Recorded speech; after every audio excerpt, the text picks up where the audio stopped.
2025년 7월 3일 오후 10시 22분입니다. 네, 안녕하세요. 등기입니다. 네, 내일 시장에서 볼 이슈들을 간단하게 정리했는데요. 미국 베트남 상호 관세율을 확 낮췄고, 중요한 건 아시아에서 첫 번째로 무역 협의가 됐다는 점이죠. 오래간만에 시대의 흐름을 좀 이어갔던 종목들이 좀 올라왔다는 점입니다.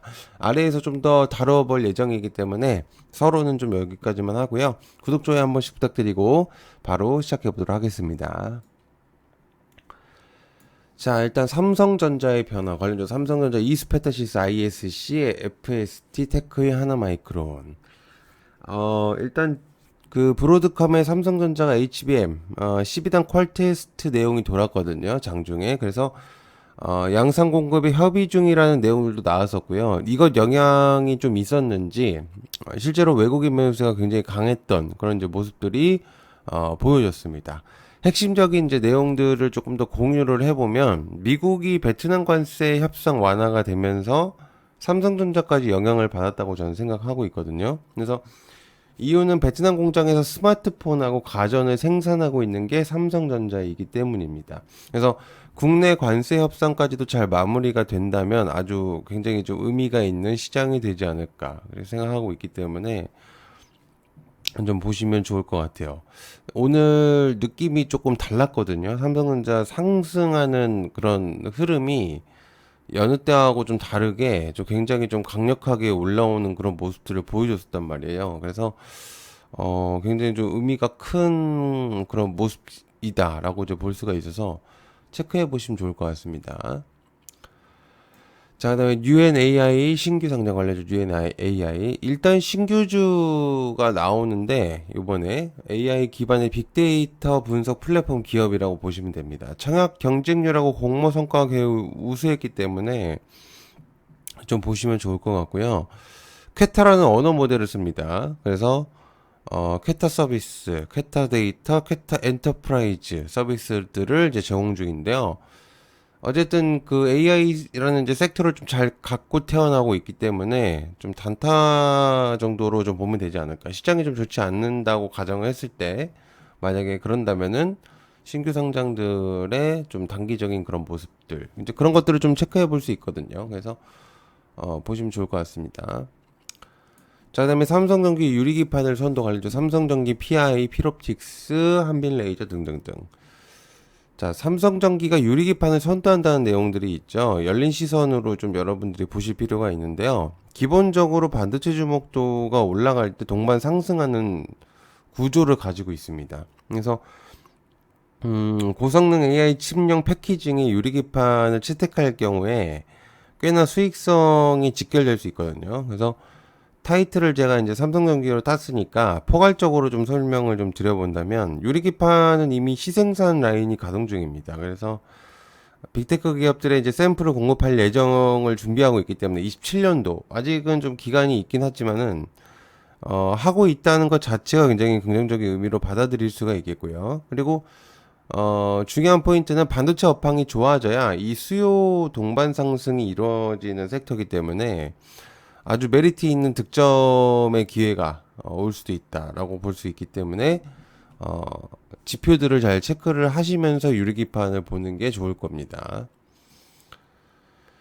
자, 그 다음에 2차 전지 살짝 빗볼과 관련주 에코프로, 에코프로먼티, 중앙첨단소재 등등등. 증시가 좋아지면서 개인 투자들의 눈이 다시 2차 전지 쪽으로 쏠리려는 그런 모습들이 보여지고 있거든요. 개인적으로는 이런 관심이 생긴다는 것 자체가 아주 의미 있다고 저는 생각을 하고 있는데요. 2차 전지가 아직 회복하기에는 아주 많은 주가 상승이 필요하겠지만 기술적으로 친다면 고에너지 밀도하고 고효율을 자랑하고 있기 때문에 일단 뭐 계속적으로 체크해 보시면 좋을 것 같습니다. 예전에 2차 전지가 증시를 이끌었었던 그런 이제 시장들이 있었었죠.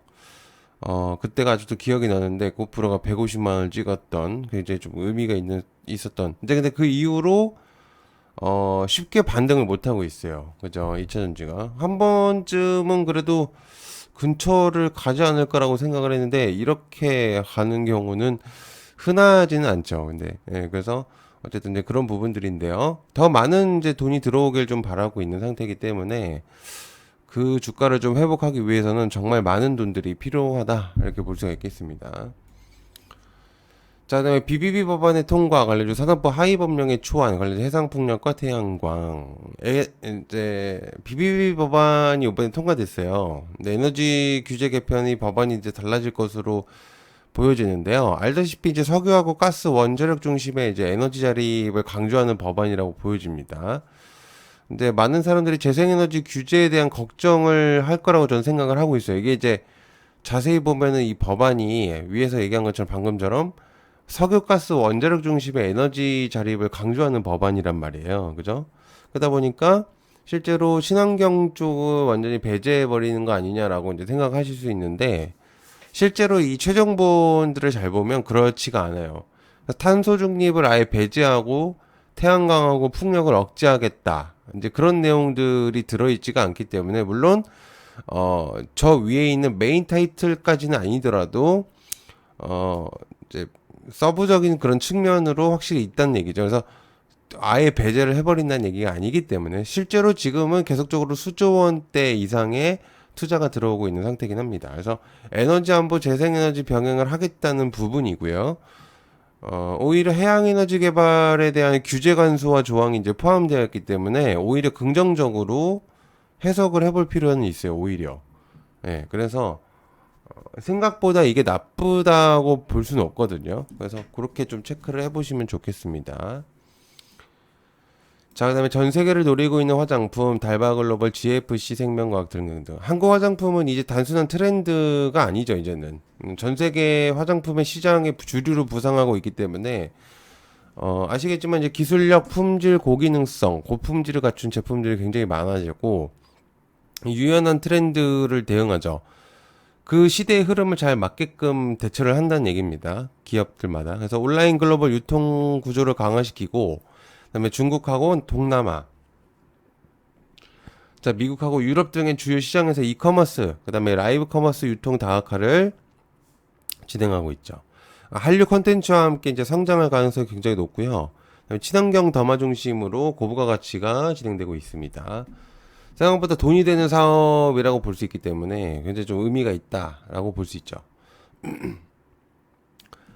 자, 그다음에 국내 바이오시밀러 활성화 관리조 알테오젠 보로노이 리가캠 등등등. 국내 바이오시밀러 활성화 논의는 국내 제도 개선하고 인식 전환을 촉진하는 동시에 환자 접근성과 비용하고 효율적 측면에서 매우 긍정적인 의미로 보시면 됩니다. 이제 어제 제가 영상에서도 말씀을 드렸지만은 국내 바이오 산업은 생각보다 정교하게 잘 이루어지고 있어요. 그래서 기업마다 강점이 확실하게 두드러지는 분야라고 보면 됩니다. 그리고 굉장히 깨끗한, 굉장히 좀 재밌는 테마거든요, 이쪽이. 왜냐면, 잘하면은 그만큼 이제 좀 주목도가 많이 올라가기 시작해요. 실제로 알테오젠이 코스닥의 시총 1위를 탈환하기까지가, 올라가기까지, 아무도 생각하지 못했거든요. 실제로 그렇게 이제 본 사람, 이제 생각을 했던 사람들이 많이 없었단 말이죠. 그러니까, 이게 한번 추세를 타게 되면 굉장히 좀 의미가 있는 또 테마이기 때문에 굉장히 좀 재미가 있습니다. 그래서 유럽과 미국에서 증명된 이제 효과들이 나오고 있고 그로 인해서 이제 시장 확대가 이루어지고 있기 때문에 국내 이제 의료 시스템하고 정책하고 연계가 될 수 있거든요. 그래서 환자 중심의 의료 비용 절감은 그 산업 경쟁력에 강합니다. 이게 우리나라가 특히나 이제 저렴해요. 다른 나라보다도 훨씬 의료 쪽이 잘 돼 있는 나라거든요. 그래서 굉장히 좀 여러 가지 측면으로 강점적인 역할을 하고 있는 그런 기업이 이제 나라다라고 볼 수 있습니다. 자, 그다음에 이 대통령 탈플라스틱 로드맵 관련 에코플라스틱 삼용물산 세림 BNG 코오롱 EMP 탈플라스틱 로드맵은 단순한 환경 캠페인이 아니고요. 자원 선순환의 경제 구축하고 산업 구조 전환까지 포괄하는 종합 정책 패키지라고 보면 됩니다. 근데 이제 우리 사회하고 기업의 긍정적인 변화를 기회를 가져올 수 있는 핵심 전략이다라고 이제 볼 수가 있는데 너무 좀 크게 말을 해보면 이렇게 되는 거고 정확히 이제 환경적인 측면들만 생각한다면 제가 말하는 얘기 부분들이 맞거든요. 근데 그게 또 중요한 포인트긴 하겠지만 실제로 더 중요한 포인트가 있습니다. 이게 이제 신규 시장의 창출이 가능해지거든요. 그러면은 이게 이제 포장재라든지 친환경 포장재라든지 생분해 플라스틱, 그죠? 재활용 장비 이런 이제 산업의 전반적인 수요가 늘어나고 있고 기업의 이미지를 강화시킬 수가 있는데 실제로 지금 우리나라 같은 경우는 이런 기업들이 그렇게 많지가 않아요. 실제로 이제 다른 분야랑 비교를 했을 때 이쪽 계통은 거의 없다고 봐야 되거든요. 그래서